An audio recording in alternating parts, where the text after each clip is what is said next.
So, what we are working on right now is getting ready for our public presentation.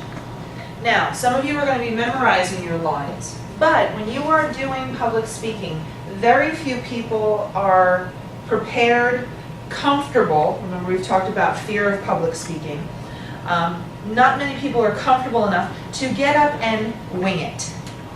So what I want to show you is, even if you are making a small presentation, if you are introducing someone, if you are giving a speech in class, do not go up there without anything. Now, you may eventually work it down to cards where they're just bullet points on them, but what I'd like to do is have you take an entire text of a script, or your speech, or for us, the poems that we're going to be presenting at the elementary school. I want to show you how you can annotate your speech to help you make the presentation come alive. What are some of the terms we've talked about already? One of them is the importance of articulation, speaking clearly. Volume, you want to be able to be heard. That's your projection. How do you stand? You throw your shoulders back, keep your head up, because if you put your chin down, then you're talking down here and the sound gets lost for the rest of the people. You are always, and for my theater students, you may have heard this before, you are always playing to the grandmother in the back row with the hearing aid. If she can hear you, then you know everyone else can as well. So you're always directing it out and trying to project. So now you have a speech. For example, this will be a poem. And what we're going to do, and I'm hoping this is working. It's not texture. Oh, there it is. Okay. What you want to do is make some decisions about what's significant in your piece. What do you want to stress?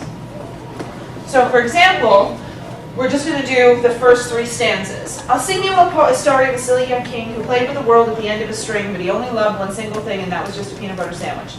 His scepter and his royal gowns, his regal throne and royal golden crowns were round and sticky from the mounds and drippings from each peanut butter sandwich.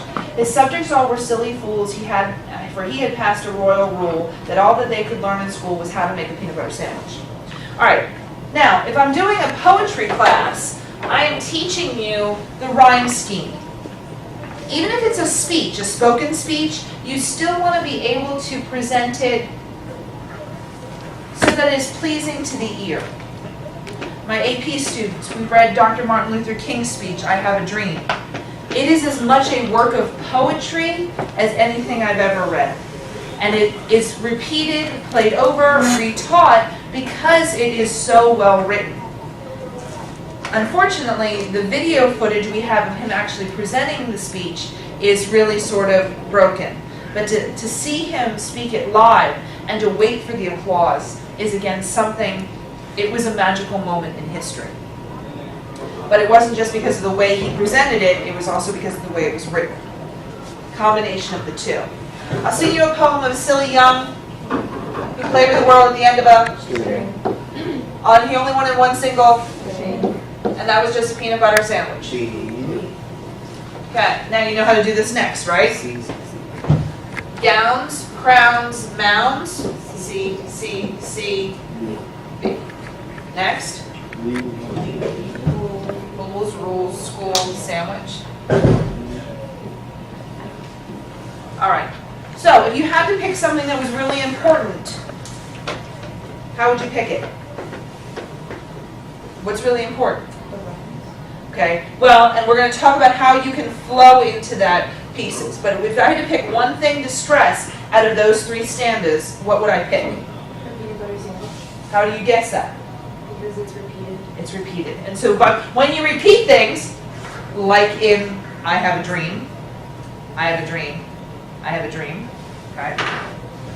So let's get to, so we've decided that sandwich is the most important part.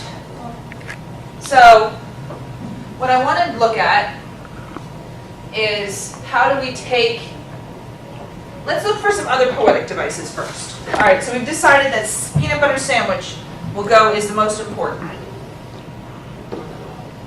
All right. What's another literary device? my AP students. Bleeds the black blood of a blueberry. Alliteration. Alliteration. Can you find me some examples of alliteration, which is the repetition of initial consonant sounds? Singing the story of the city. Okay, well, sing, silly. Story. Okay, but wait, there are two different kinds. Okay? Single. It is the repetition of initial consonant sounds. So the ST blend is going to be different. So, but in this one stanza, sing, we now have story, string. That was just a peanut butter sandwich. Could sandwich be part of the alliteration? Absolutely. Hi, good morning. Take a breath. We'll be on videotape, just so you know, so make yourself comfortable. What? Really? Yeah, so have a seat. All right.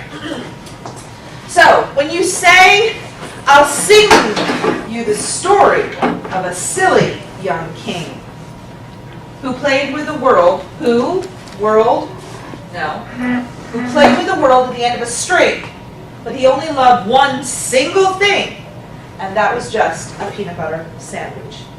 So when you went through, or when I went through, I tried to really emphasize the repetition of those sounds, because it's going to be, you've made those chains when you were little kids to put around the Christmas tree or to drape around the room, where you take a piece of paper, all right, and you link them together. That's what the alliteration does. It gives you that opportunity to link sounds together so that people are actually almost like a stream. They're kind of going along with you, all right? So I would find some way to sort of, whether you pick different colors, whether you underline some or circle others, that would be a way of getting your eye to focus on something. Now, when you give a speech, you want to know most of it, because if you have to read it directly from the either the teleprompter, if you're lucky enough to have one, or if you have to read it in front of you, what's the difference? Lack of eye contact, lack of connection with your audience. And one of the major thing I told you about a speech class is what? Well, because this is a transaction, and you are constantly changing based off of, I'm giving you information and you're giving it back to me.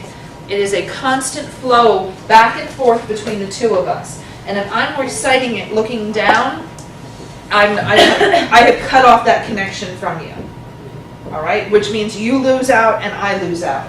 But I'll sing you a story of a silly young king who played with the world at the end of a string, who only loved one single thing, and that was just a peanut butter sandwich.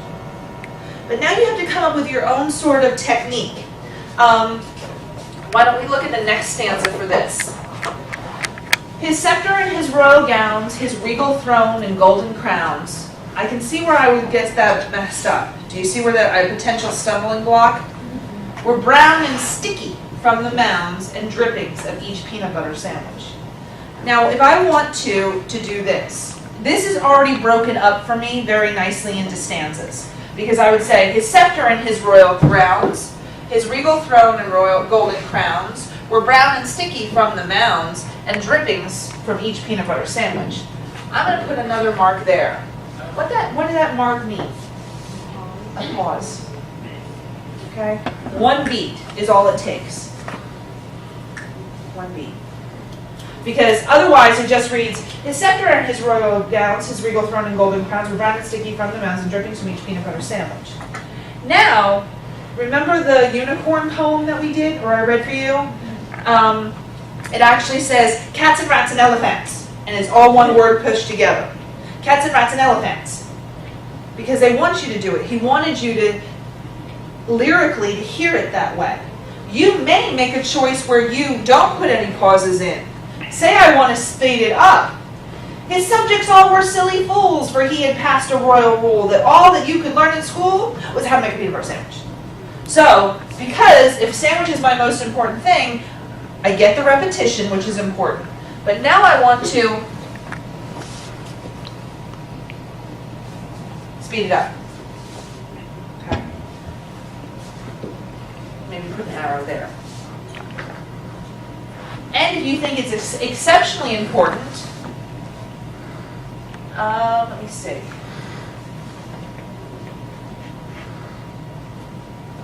I like, let's do that red green.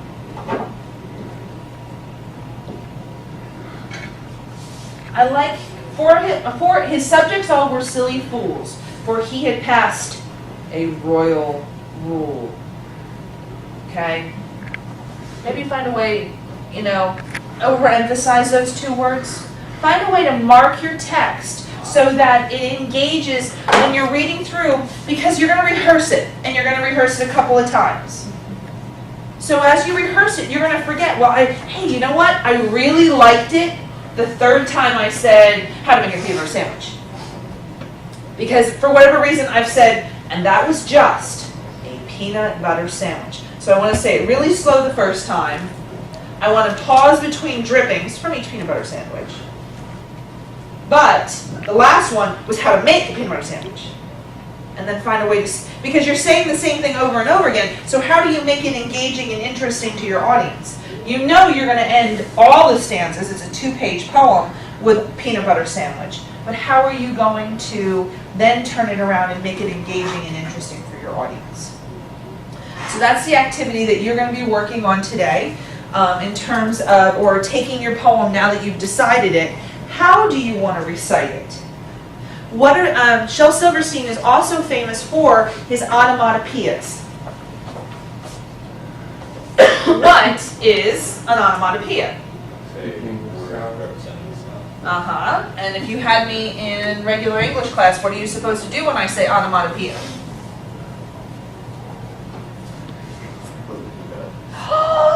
That hurts a little. No. Batman. Okay. Anybody remember the old television show Batman?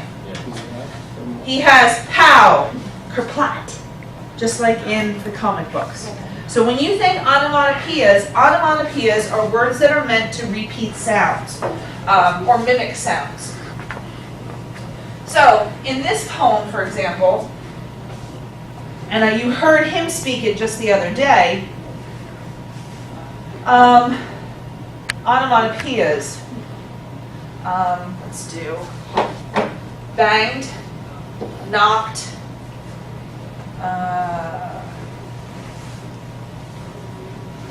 banged and knocked are the two that I see right now. Banged and knocked. What did he do after? He said banged. And then what did he do? Bang, bang, bang. Yeah. Oh. Or repeat, okay? Knock. Okay? Our audience, we know who they are. They're little kids. They like to hear adults make silly sounds. They want you to make the story come alive off the page. So imitating those sounds, even afterwards. My favorite part is when he does, because really in terms of a screech, a squeak, much higher pitch, creak.